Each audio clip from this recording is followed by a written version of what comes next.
Shut your mouth, broadcasting. First round draft pick. Believe we got stats, kid. Quarterback sacking, 100-yard dashing. So tap in for the action. What teams got traction? What teams are losing? Franchises ruined. Fans in the stand booing. Playing. Welcome to the Sim Podcast Show. I'm your co-host Sirik, and I'm always joined by my co-host Ron. What up, Ron? What's going on? You know what we do? We talk about the NFL, and we just happen to have week 4 into week number 5. Ron, how did you feel about this week? Great. I'm happy. For those who are watching, I got my Pickettsburg t-shirt on. Steelers lost. We'll talk about that in a little bit, but we've turned the chapter on Mitch Trubisky, so this is probably the happiest I've been after a loss. Yeah, you were part of that Pickett cult that were No, cheering you. I wasn't in the cult. You couldn't wait for the change to happen. It needed to happen. We're also going to talk about how every team that we like to discuss in this podcast lost. You actually hit on your upset special. I was disappointed in Miami, but I mean, we'll talk about Tua's injury when we do the news, but that's going to be that show. We're going to talk about week 4. We're going to do our predictions, upset specials, but first, the news. So I want to start off, Ron, with Thursday night's game, Miami against the Bengals. Tua's injury. What's your take? What happened? I mean, it was just kind of like, I know that is Amazon Prime and they kind of new to it, but I feel like the cameraman zoomed in when he saw the fingers going every which way. And well, yeah. It was I think they would have done that on any station, to be honest with you. Now, how many times would they have showed the replay? You know, they showed like 3 or 4 times. I don't know. You know, they probably would have cut away after the first or second time, and that's it. But they showed it quite a bit. Yeah, it was shown a lot. Yeah, and honestly, after that, the game didn't matter. I think all people could focus on was the health of Tua. That was scary, man. Watching it like real time on TV. It was scary. It made me angry. I was just disgusted, to be honest with you. I don't know how else to put it. He should never have been playing and be put in that position in the first place. Yeah, because I felt like the coach kind of deferred to like, well, we follow the protocols of the NFL, so don't blame me. Well, it's not the coach's fault because it's really, honestly, it's out of his hands. You know, he's only going by what his doctor says and no, Ron, don't NFL doctor. Don't bail him the out coaches, so easy. I'm not blaming him. Those are facts. You're bailing him out because if he got hurt on Sunday and they put him on the injury list as a concussion, why would you put him to play on Thursday? Because but that's the thing. They didn't put him as a concussion. Remember he said it was his back on Sunday. They went through, tested him. Everything came back clean. They said it was his back and nothing more. And I'm not saying the coach should not have stepped in and tried to protect him more. Yes. That's exactly what I think. That I know he's a first-year coach, but he should have been like, listen, I'm around football for 10, 15 years. There's no way that in a 4-day, he's okay. But here's the thing. If I'm the player, let's say I'm the player, you're the coach, and you were telling, I got cleared by our doctors, so you're telling me I can't play. I'm going to be like, screw you. I'm playing. I don't care if you're the coach. I'm playing. You sit on the bench I got and you stuff get in my angry at me. Contract that says I need to now do he this, may this, never and play this. again. I get that, but I'm just saying the coach is in a tough situation. It's honestly if you look at the letter of the rule, it's out of his hands. He doesn't get to make a choice. He can make the choice to sit him, but as far as forcing him to play, that I don't buy into that. It was the doctors who made a mistake. I don't know about the protocol. I think they went ahead and they changed that as a result of what happened, but the doctors didn't go through the full process. And that sucks because you have an independent doctor, not affiliated with the team, who did not follow the process and eventually cleared him. And then you have the team doctor, and you can say the team's biased. I get that part, but you have 2 doctors that cleared him and sent him in and allowed him to play. To me, that's not a coach's issue. That's more of that's an NFL issue, right? The protocol didn't work. The person they hired to be that independent doctor, he ended up getting fired or whatever. But you need to change the protocol, which they did afterwards, and said, if you have any issues with motor skills, you're automatically out, which that should have been the rule to begin with.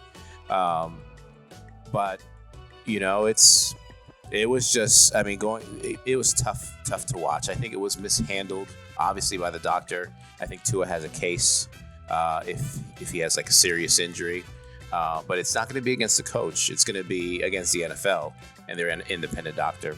Well, I think everyone's at fault here. I think the independent doctor let him down, the NFL let him down, and the Miami Dolphins let him down because, if you're talking about, we need to protect the players do this, that was not how you protect the players. Mm-hmm. And I think that everyone is at fault, and I think that he dodged some questions that were direct. The coach was like, well, we followed the letter to the T. Well, in your gut that guy was not right. And you put him out there. And yeah, I agree that, that we weren't sure that was going to happen again, right? But, that was pretty ugly. It was. It was a cover-up to begin with. And then to have him out there and then to have that happen was just unfortunate. That's the word I'll use, unfortunate. But it was scary to watch. It made me angry. And I'll be honest, I'm partially angry at Tua too. Not because he played. Every player is going to want to play. But dude's got to be smarter. How many times does this guy get hurt because he doesn't throw the football away? Happened at Bama. It's happened at Miami now twice. Get rid of the damn football. Like, how do you not learn your lesson? Like, that play was so stupid. He had a chance to get rid of the football, not take that hit, and he didn't throw it away. And you would think by now he would understand, hey, let me just get rid of the ball. I can't make a play. There's no play here. But he is the type of person that he won't give up a small play or a loss. He has to try to make something out of nothing. It's hearable. He's hearable. And you know what? If you're a smart quarterback, you just fall flat. You sit down. You say, you know what? Let me just play another play because this play, they try to extend it and it goes hard. You're not Mahomes. You're not Lamar Jackson. Mm-hmm. Just go down. Yeah. Just go down. So it was unfortunate. It was double unfortunate for me because I picked Miami in that game. And that game was, it was winnable. But then, Teddy Bridgewater he looked like he never taken a rep at the number ones. I think he looked okay. I think he had a chance to win the game, that last throw. And I don't know if that was even his fault or I think it was Gesicki who was throwing too. If it was the tight end's fault, they were just miscommunication there. I think he'll be fine. I think it's a lot. And we'll talk about it when we get into Kenny Pickett too, when he plays. And with Hoyer being out, it's a lot for any quarterback to come in with no practice at all, in the week, no reps with your ones, to come in and expect them to be functional at all. So he was, thrown in a situation where he had like no practice with the ones at all that week. He's not expecting to play. Now, I know you need to be ready and that stuff, but I think he played okay. I don't think he was bad. Well, he did turn the ball over. Yeah, he had that throw, and again, it was a miscommunication. It was, not, I obviously don't want that, but I think, just looking ahead, I think Tua's probably going to be out this week. I don't think they ruled him out yet. Maybe they did.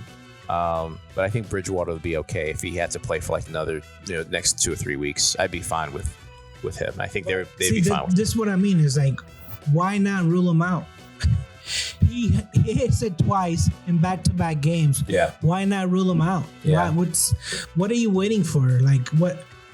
This is what I mean is like, that this dude has gotten hit in the head multiple times already, and you still like wondering like, oh no, I'm pretty sure they're gonna rule it out. It's Monday right now. I think by tomorrow. I know I don't know when he does his press conference, but I know he's gonna. I think he's gonna rule them out for sure. The other injury report, and we didn't really know about this till like Sunday morning, I guess.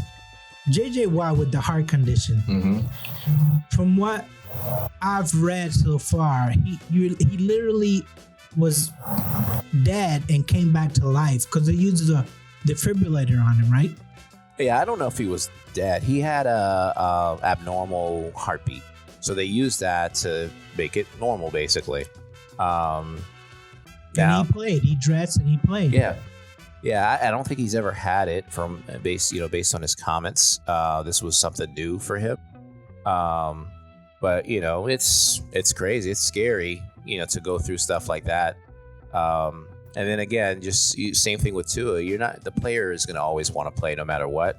I think this happened too. Remember with basketball with the Miami Heat player, we had a heart issue and he wanted to play. I think they were like, nah, slow your roll. Players are going to want to play. So I was a little, I think we were all caught off guard because the news broke on Sunday. And he ended up playing. He ended up playing. We were all worried for him, right? So I don't even know it's worried. It's so almost like you say, dude, this is dumb. A game. This is dumb. This is just a game. You're already a millionaire. Right. What are you trying to prove? Yeah. I mean, maybe he's wired differently, and I think he's married with kids. I don't know for a fact. I think he just had his first kid. I thought I heard that. And that's maybe why he got a little emotional when he was speaking. But at this point, I think there's not much he needs to do to prove. Yeah. There's nothing to prove. I mean, yes, he hasn't won a championship, has he? Probably not. Not with Houston. Not with Houston. I'm thinking about the Steelers. The other brother. But what I'm trying to say is, just retire, man. I mean, why even mess with your heart? Or at least take a week off. Make sure make sure you're okay to play. More tests. Yeah. Get the okay from the doctors, even though they're biased, or get an independent doctor to just a third party just to. Oh man, I mean, this is nuts. It's scary stuff, and it's crazy what these players will do just to be on the field. That's just how it is, and the NFL, the league, NFL, Players Association, they got to do more to protect the players from themselves. Ron, the other thing that I wanted to do really quickly is I wanted to review, because we're going into week 5, and I wanted to review with you, what do you think about these teams only having one win through 4 weeks? So I'm going to read you off the team, and you let me know. Just give me a yes or no answer if they're playoff bound. Detroit. No.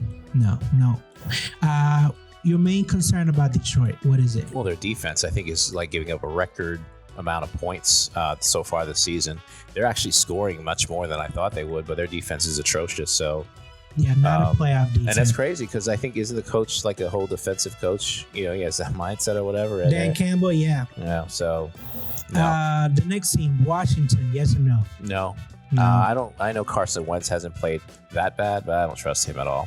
Yeah, and their defense, they're less young for the year. I don't think that's going to happen. So that's a no. So we're 0 for 2. Mm-hmm. Indianapolis. No. They don't look good. That was my upset special. There's something wrong with that team. I just don't think they have sufficient weapons. And now Taylor's a little bit hurt. I don't think it's anything too serious, but there's just something missing. I think it's just not enough of weapons on offense. Yeah, I agree. Something happened when we thought that this team was going to compete for the division, but they're not competing at all. Mm-hmm. Carolina. No. Baker Mayfield has looked atrocious. Is it because they didn't know the offense, or? I think it's the play calling, to be honest with you. I think it's a lot because they have talent. And he hasn't been his best either. He's missing some throws, but I just think they're going to be in the market for a starting quarterback next year. Yeah, I agree. Las Vegas. This one I'm going to hesitate a little bit on because I think they're better than Denver. Denver's 2-2 right now. Chargers they have a lot of injuries. I don't think they're as good as the Chargers. I have Chargers going to the Super Bowl. And I don't think they're as good as Kansas City. I think they've had a tough schedule. Talking about the Raiders now, and I think they got Kansas City this week. Yep. I think they right the ship. I think they're going to pull off an upset, and that's me teasing my upset special for today. Yeah, I'm going to have to disagree. I don't think they have it. I think that's a really tough division. Mm-hmm. Kansas City, the Chargers. I don't know what's going on with Denver Broncos because they have a pretty good defense, but then, the play calling, I guess he's like the protege of his father's son, but he's just not doing it. Maybe they'll turn it around, but Russell Wilson hasn't looked good either. Yeah, Russell Wilson is. So I don't know. I don't think they make a playoff. The other team don't even have a win right now. It's Houston. Yeah, definitely not. Surprised they don't have a win, but they definitely have a tie, but no win. I agree. I think that team, it's just a big mess. I don't know what the front office is trying to do. The other team, New England.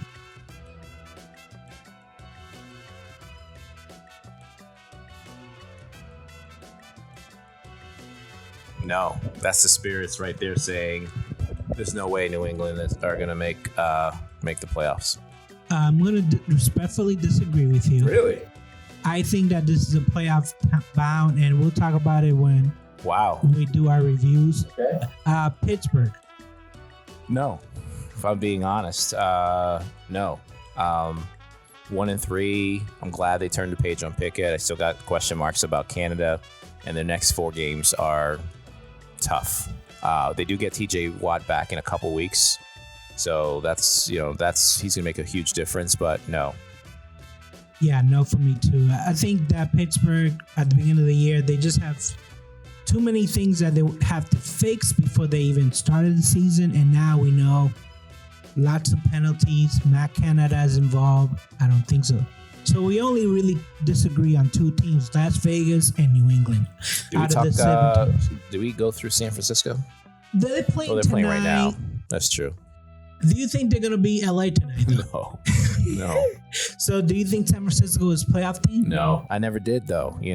Everyone said they're a great... Even with Garoppolo now leading them? No.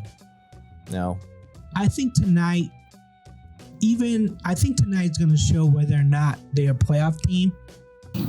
Whether, they have a moral victory or whether they outright beat the LA Rams. Mm-hmm.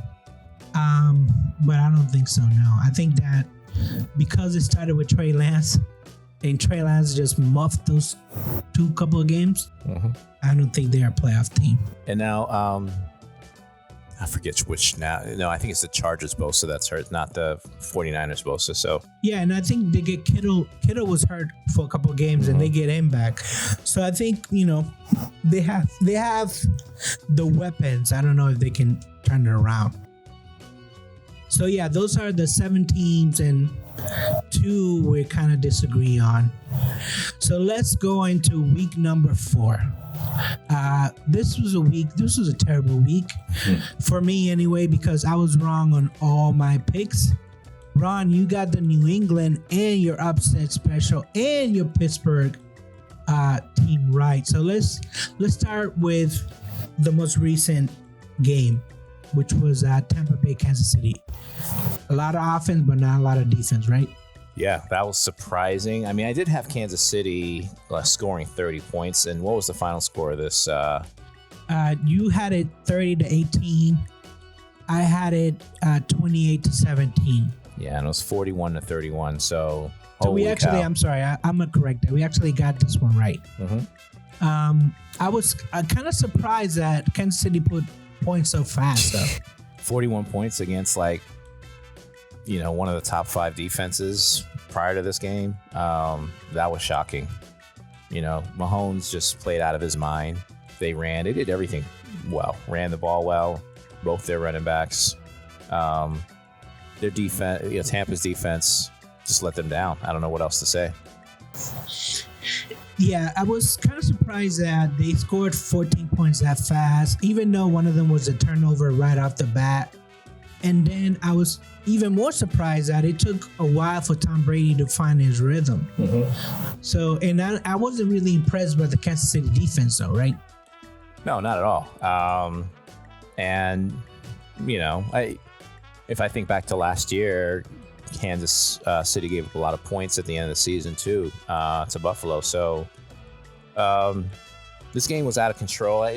They lost by 10, but it felt like it was over, way before that, and it was a bigger blowout than just the 10 points. At no point did Kansas City lose control of the game at all. I just think they were the better team. Yeah, they were the better team, and I know that the commentators were talking about, well, this was in the Super Bowl, so I know that this game is not what you think, and Mahomes is not injured. It's not the end of the year. Was this a revenge game, or was it just like we're just a better roster, we're a better team? Yeah, it's a better roster. Kansas City happens to be playing well. Tampa Bay still recovering. All their players are recovering from injury. So it's just two teams at different things going on right now. I'm not too worried about Tampa Bay bouncing back off of this loss. Yeah, I mean, Kansas City 189 yards rushing, Tampa Bay only 3, which usually the Tampa Bay defense doesn't let team rush for 189 yards. Mm-hmm. It was just a game where they had to play catch up the whole time, and it just didn't seem like they can get a stop. The other game, and we're just working our way backwards, was New England and Green Bay. You thought that Green Bay was going to win. I also thought that Green Bay was going to win, so we actually 2 for 2. Mm-hmm. But the New England actually put up a fight. They did, and I wanted, when we made our selections, I thought this might be a close game. I know I had Green Bay still winning by 24-12. But I told you Green Bay's offense isn't that great, and their defense is okay. So I thought Patriots, and like when I sat back and thought about it, I was like, if the Patriots just like hang on, they could make this game really interesting, and that's exactly what they did. Even with Hoyer going down, the game was relatively close the whole way. Would you consider the Packers as a top 3 NFC team? No. What would you rank them? Top 5? Top 10? Top 10 for sure. Top 10. Who would you put before them? As better? Yeah. So I would think the Rams, even though I know they're playing today, they've looked okay. I would put the Eagles for sure. Maybe they are top 5. Yeah, I think the Vikings are there at 3-1. I don't trust the Vikings that much. I would put them at top 3. I think the Eagles number 1, followed by the Rams, or interchange with the Tampa Bay. I mean, I really like this.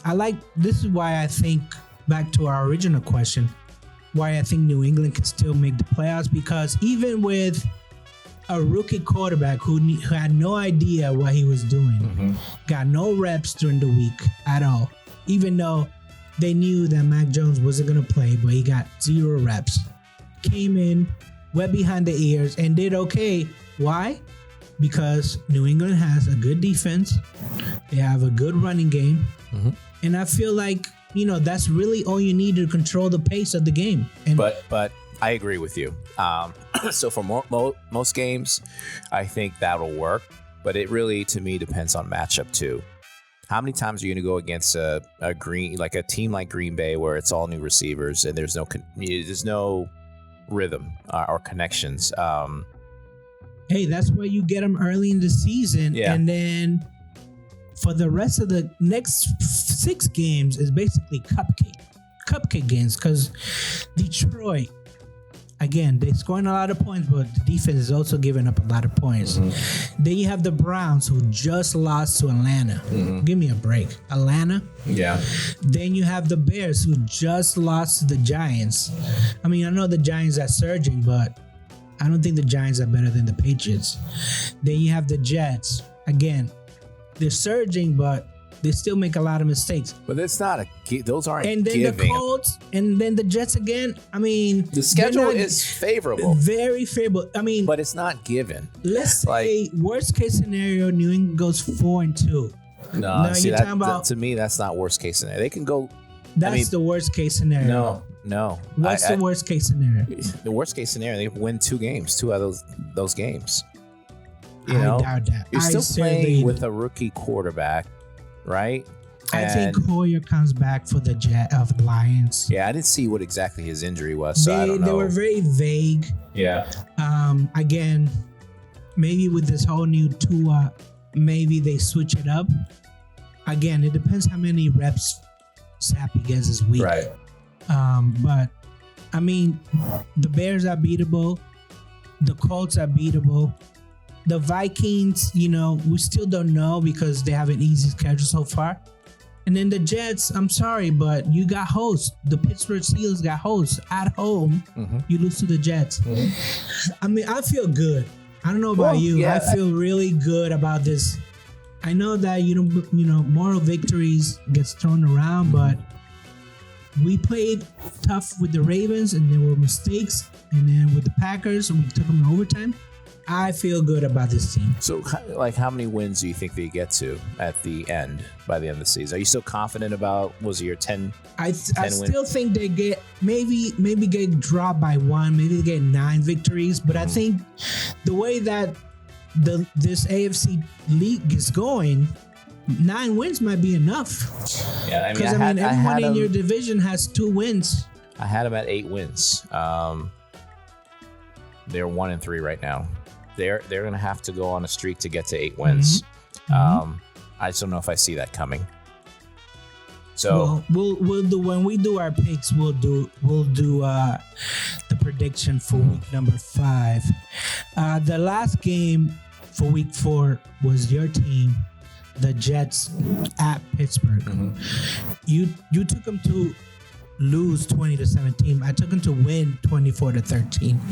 So what happened, Ron? Why did your team? It was Pickett's debut, and you still lost the game. What happened? Well, so he didn't start. So let's start there. I picked them to lose because I thought Trubisky would play the whole game. Trubisky led them to 6 points in the first half. And I thought, honestly, it would go just like that, and he'd finish out the game, maybe score 12 points, and they would lose. Now, Trubisky didn't play bad. He played okay. He threw a touchdown pass, which I think they got a little bit hosed. It was a touchdown throw to the end zone. Deontay caught it. I thought it was inbounds. They called him out. And he had some good drives, which was called back because of ridiculous penalties, awful penalties. So all in all, he didn't play that bad, but that's how he played the entire season. He's okay, not great. So I thought it was going to be more of that the entire game. I was glad to see Pickett come in. Once Pickett came in, I was like, we got a chance to win this game. And we did. But we blew it at the end. Our defense blew it for sure. We had a lot of turnovers because guys dropping passes. Tipping passes, all over the place. So, I'm excited because I thought Pickett played extremely well. Other than that one interception, I'd say he shouldn't have thrown the ball when he was scrambling a little bit. He should have thrown it out of bounds. It went off Fryman's hand. The dude should have caught the ball, tipped it up in the air, and got picked off. Claypool one was the right throw. We've been complaining the entire season that Mitch doesn't throw the ball downfield. Pickett throws it to Claypool, a deep throw. Claypool's 6'4". The guy who tipped it's 5'8". Claypool doesn't play big. He always plays small. And that was on him. He just flat out dropped it into the other guy's hands. So I don't count that against Pickett. And of course, I don't count the Hail Mary at the end of the game either. So if you take those, even if you say, okay, he threw one pick, yeah, he's basically 12 of 13 with an interception instead of 10 of 13. So I thought he looked good. I thought obviously there was a lot of energy. The fans were hyped. The team was hyped. You can tell what was going on. But at the end of the day, football is a team sport. It's not just about Pickett and their offense scoring points. They scored 14, I think, in the second half. the defense was a complete letdown in that fourth quarter. They just let them march up and down the field. And I want to give Zach Wilson some praise because, if you look at the numbers, you think, 18 for 36, 252, a touchdown and 2 picks. He's not that good. Let me tell you, that dude made some throws. And I was someone who was very critical of Zach Wilson, but he made some like NFL throws. I'm talking like NFL talent, like starting quarterback throws. And I was very impressed with his poise at the end of the game. I think we were a little bit out-coached, but I think, Zach Wilson was able to make a lot of plays at the end. You were out-coached by Robert Saleh? Yeah, I think we were out-schemed, I'd say that. To give up those points at the end, 14 points at the end of the game, the last quarter. We couldn't stop them. I think I don't want to blame the officials at all, but there were a couple things that if we were to go back and look at, and a lot of it was the Minka's interception. They said he was out of bounds. If you look at the replay, his feet were in bounds. Didn't get challenged. At the end of the game, I thought, I forgot who caught the ball, but I thought it was a drop. They didn't go back and look at that. Jets ran up to the line, ran a quick play, smartly, rightfully so, but Tomlin should have probably used a timeout there, give the officials a chance to review it to see if he really caught the ball. I thought they would have called it a drop. Well, this was something that I actually forgot to bring up when we did the news. What do you think of the officiating so far this year?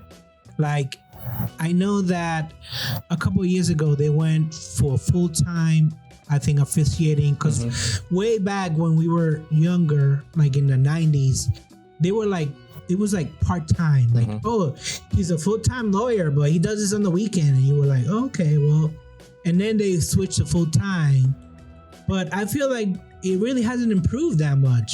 It's been a little bit better, but I think it'll never be perfect because we're sitting at home with the comfort of instant replays and being able to like zoom like real instantly, right? Before we even get to the next play, they're standing, they see it real time. They got to make a quick call. And they don't have the benefit of, they got someone that can be in their ear, like yelling to them, but the Jets, like I said, ran up real quick and, they were smart about it and they went to the next play. I think it's, the officiating it's been better, but it's not, I don't think it'll ever be great. Well, see, that's the thing is that I'm not too concerned about the quick, you gotta make a decision right away. What concerns me is a lot of these officiatings don't know the rules. Like either the other team's head coach or our team, like the Patriots, we have to tell them like, hey, this goes against the rules. And then they have to huddle and they meet, and that's what I'm concerned with. It's like, if you're full-time officiating, you should know the rules inside out, upside down. Yeah, yes, but this is replay. And I've never been an official, neither have you. I can say that if it's one person making the call, it's a group of officials. They need time out just to communicate with each other. Say, hey, what did you see? What did you see? Here's what I saw. That in itself takes time. And then even after that, understanding like down and distance, how much time was on the clock. There's just a lot that goes into it. So I'm not saying they can't improve. Officials need to get better. But at some point, you got to realize these are professional athletes that run like 24 miles an hour. They're referees. They'll never be able to see everything, get in position to make the right calls all the time. It's just the nature of the game. I think baseball, for example, like the play is, it's going right to third base. So that's why you got an official right there. It's going second base. You got an official right there. You got the umpire behind the plate.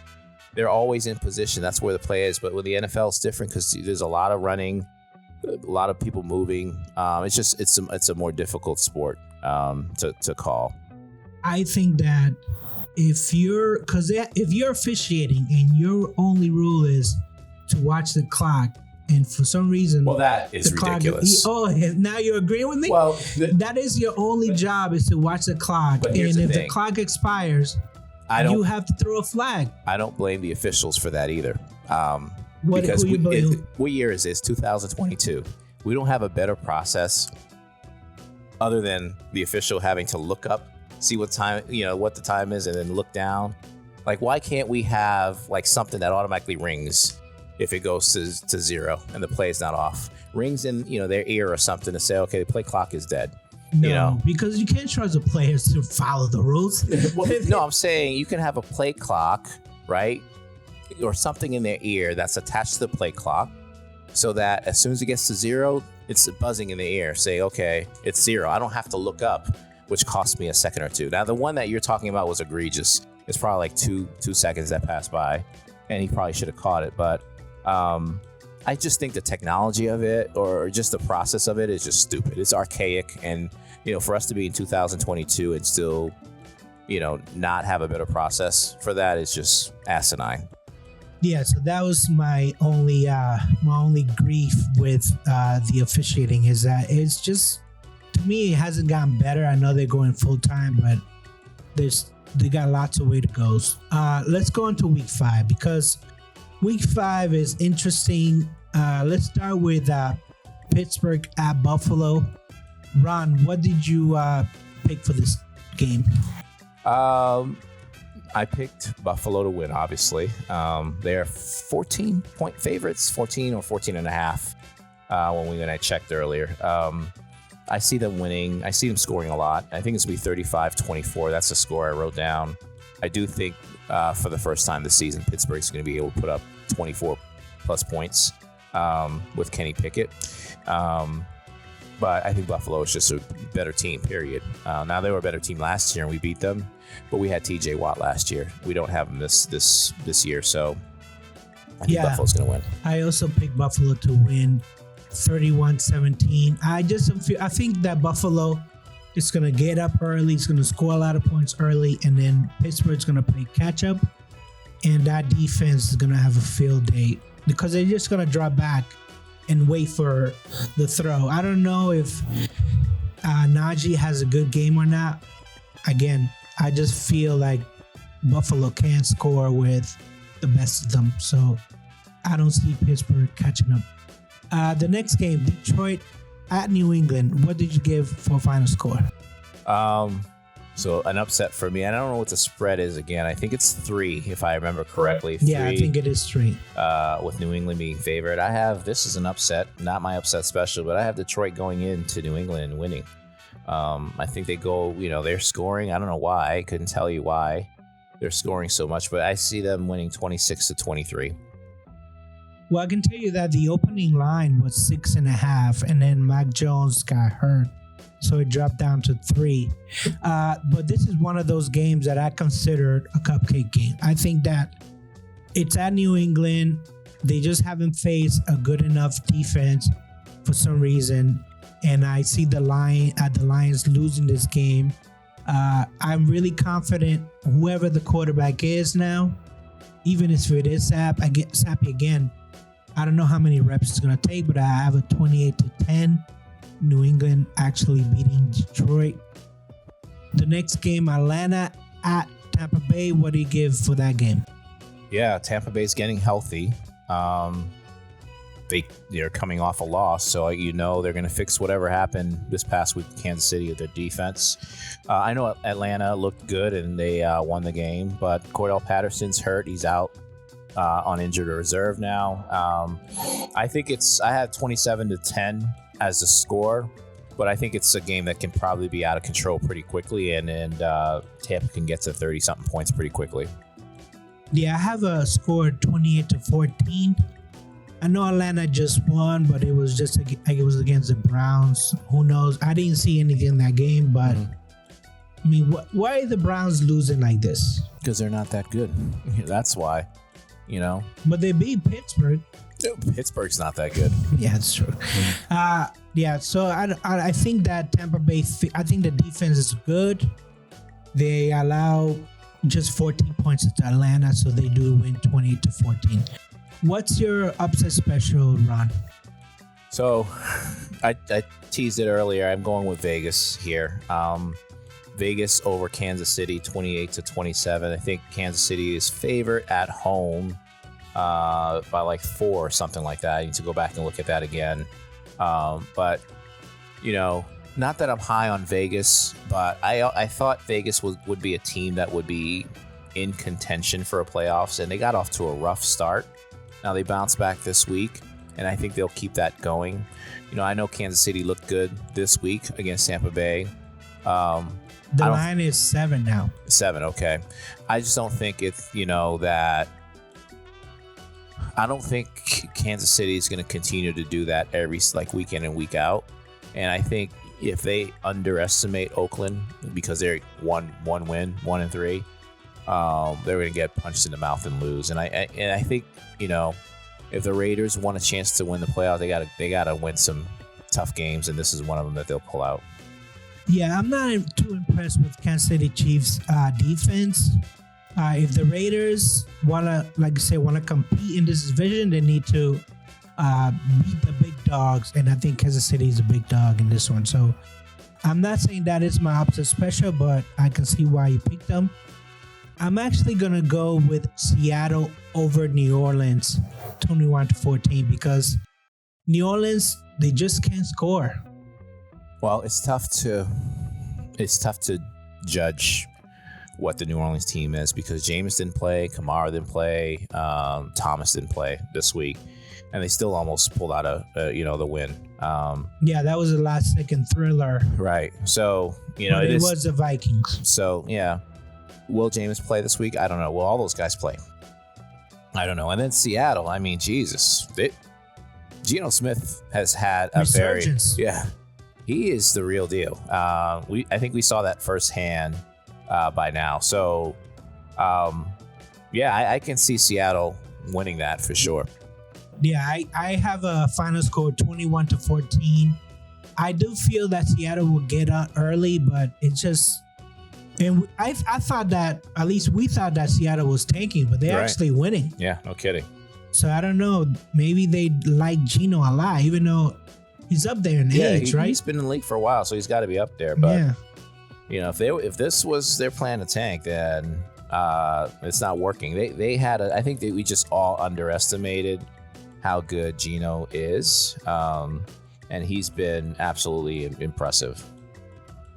Yeah, I think that Geno is changing people's minds.